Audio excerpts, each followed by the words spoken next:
everyone, welcome to Home Therapy. It's your host, Anita Yokota. This is the podcast where we break free from our negative thoughts about our home and ourselves. As a licensed therapist and interior designer, I'm committed to bring you raw, relatable, and revealing home therapy sessions to help renovate the real in all of us.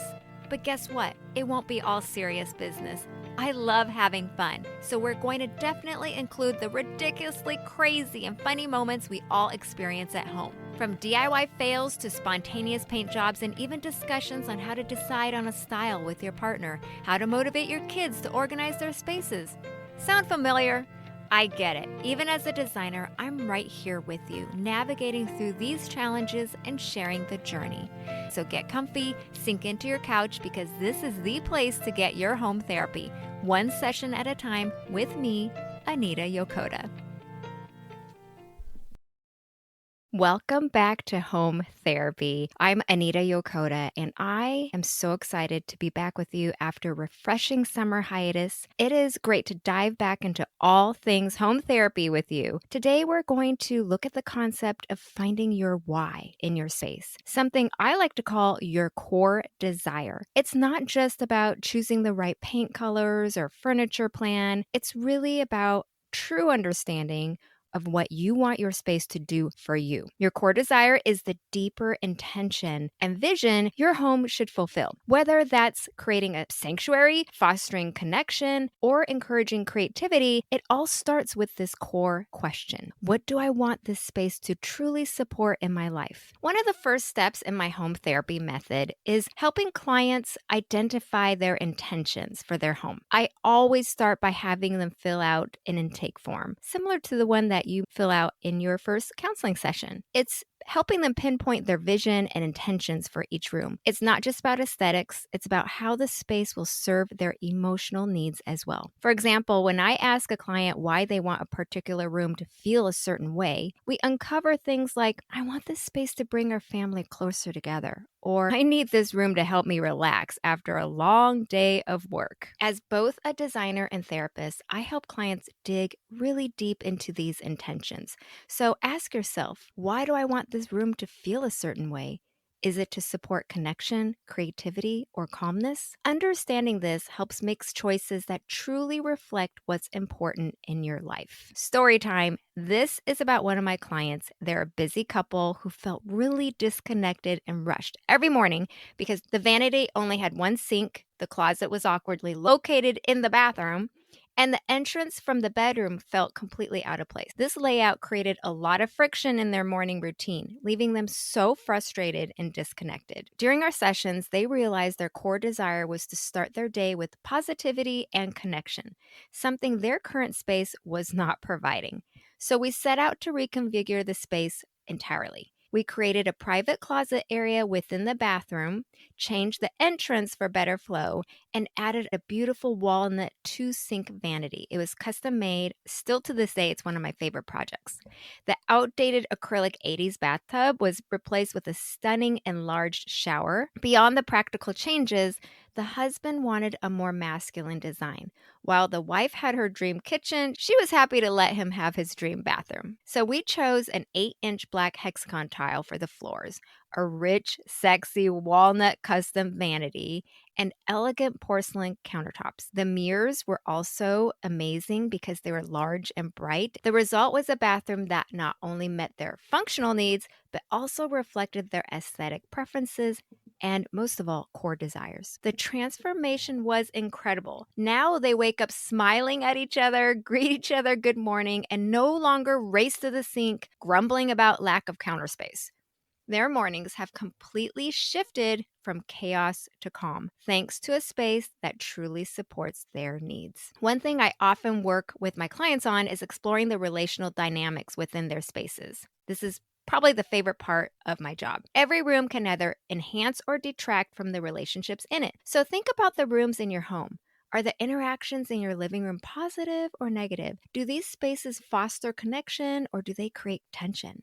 The way we design our homes should support the relationships we want to nurture. For example, placing seating arrangements that encourage eye contact or conversations can transform how you interact with yourself, your family, or even guests. Speaking of transformations, I've had my own experience with my kitchen. We moved into this house when the kids were really, really little, babies, in fact. And my core desire was all about functionality and flow. The old design had a small island that blocked the fridge door from opening fully. And on the opposite side, I could barely open the dishwasher door. It was frustrating and definitely didn't support our family's needs. So we decided to swap the island for a peninsula, which instantly changed everything. It's kind of funny because on paper, you would prefer an island over a peninsula. But in reality, sometimes what's good on paper doesn't translate into the space. And that's something I've really learned with this example, but also working with my clients. It's essential to throw out your preconceived ideas and really see what works in that space for you and your family. Okay, back to my story. Now there's a natural flow, and the workspace is so much better. We can all prep and make meals together without bumping into each other or dealing with the constant frustration of a poorly designed layout. It was a small change by removing the island, but it made a huge difference in how we use the space and how we connect as a family. And when I mean flow, it literally is a natural flow. Starting from the left of the kitchen, I have my pantry, which really is just a little closet space. It's not a huge pantry space at all. And next to it is the refrigerator where we have our fresh vegetable, meats, our milk and eggs, all the essentials. We move into the cooking area where there's a stove or we have our appliances. Then as we're moving around to the next corner, we have our sink and the prep area. And then on the peninsula, we have a microwave drawer and a food storage drawer so that we can finish the meals by putting them away safely and back into the fridge. So literally you can see that there's a flow. I can't begin to tell you how logical it was. And when things are logical, then the kids can expect how to meal plan and prep with me. Now I have the whole family involved with meals. It's a great feeling that we are empowering each other to help with a daily home task. One of the most common challenges people face when trying to figure out their core desire is that struggle to connect with their feelings. I know feelings can be a lot. Not all of us like feelings. That's why I think we run into problems deciding how we want the space to be.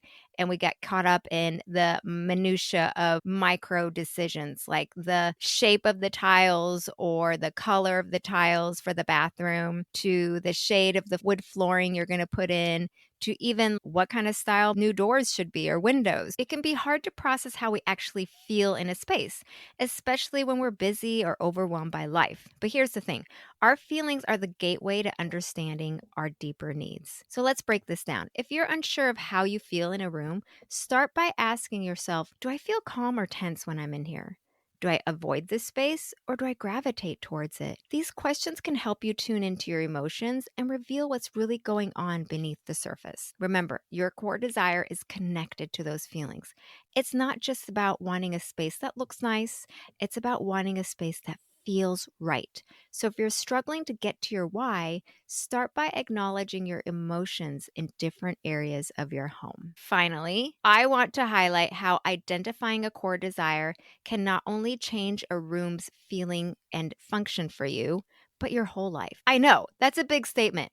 I had a client who wanted her dining room to feel more connected to her family's daily life.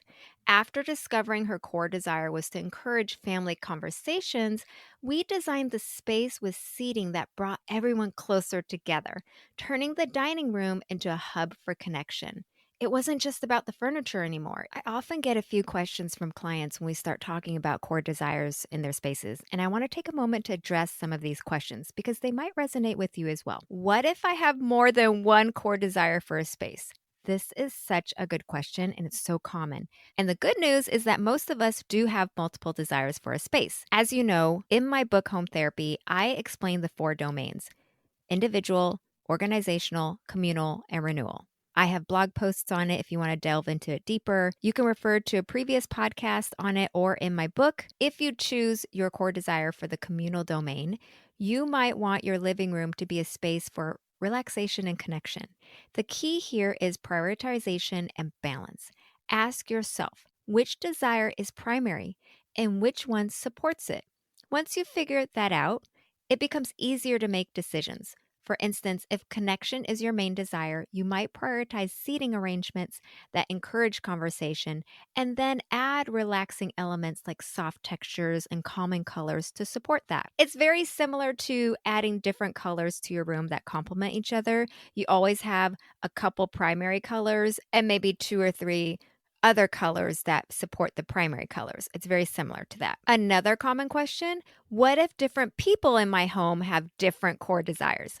Homes aren't just for one person, and it's common to have different desires between family members. Here's where collaboration and compromise come into play. I was just at a client's house yesterday. We were going to refresh a few spaces. It's been like a few years.